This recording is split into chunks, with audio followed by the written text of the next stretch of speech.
The Halloween decorations. I moved into this quiet neighborhood about 5 years ago.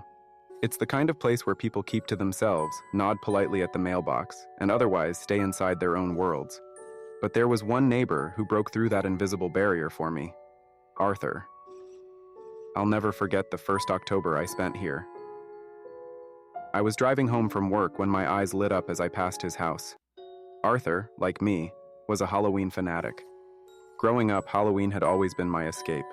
My childhood was tough, and getting to dress up as someone else helped me forget that for a little while. Plus, the candy was a nice bonus. Even now, with a family of my own, I still loved Halloween as if I were the same kid in a mask and cape, running door to door in search of treats. Seeing Arthur's yard filled with life-size Halloween figures, creepy tombstones, and eerie lighting, I knew I had to meet him. So I marched up to his porch that weekend, introduced myself, and quickly bonded with the elderly man sitting on a rocking chair, his weathered face lighting up with warmth. Arthur was in his 80s, recently widowed, and spent most of his days on the porch reminiscing about his younger days. Halloween, though, was his pride and joy. For 5 years straight, Arthur's Halloween decorations were the best in the neighborhood. He had a vast collection, about 12 or 13 life-sized figures you could buy from stores, but 3 of them stood out. These weren't like the others. They were intricate, detailed in a way that no store-bought decoration could match. They looked so lifelike, as if they were custom-made.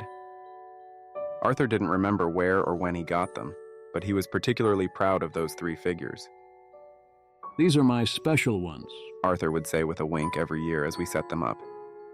They give the other decorations a run for their money. Over the years, Arthur became like family.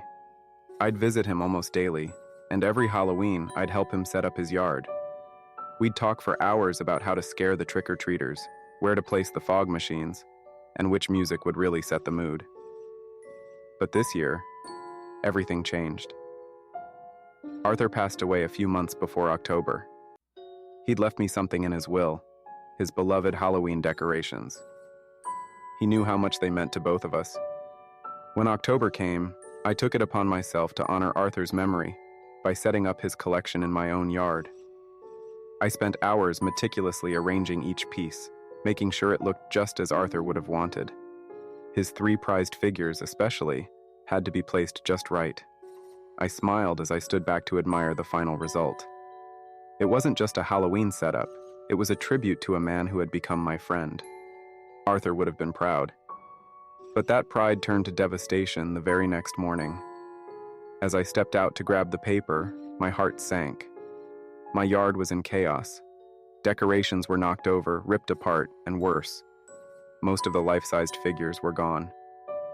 The 3 unique ones, Arthur's prized pieces, were among the stolen. My stomach churned. It felt like I had lost Arthur all over again. I called the police immediately. They took my report but seemed indifferent, as if stolen Halloween decorations weren't worth their time. One of my neighbors a few houses down had caught part of the theft on their security camera. The footage showed 2 men with a truck loading the figures into the back. Unfortunately, the video was too grainy to make out any license plates or faces. The chances of getting them back seemed slim, and I was heartbroken. I felt like I had let Arthur down. In a last desperate attempt, I turned to the internet. I posted on local forums, neighborhood groups, even Craigslist, offering a reward for any information. I thought maybe, just maybe, the culprits would see it and, if they had a shred of decency, return the decorations. It felt like a long shot, but I had to try. Days passed with no word, and I had all but given up hope. But then, something miraculous happened. Early one morning, I looked outside, and there they were. The stolen figures were back, standing in my front yard as if they had never left. My heart raced with relief. Maybe the world wasn't so heartless after all. I rushed outside, eager to inspect the figures, to make sure they hadn't been damaged. The first thing I noticed was that Arthur's 3 prized figures were there, completely unharmed. I breathed a sigh of relief, but something gnawed at the back of my mind. I counted them again. 1, 2, 3, 4, 5? Wasn't there only 3 of these?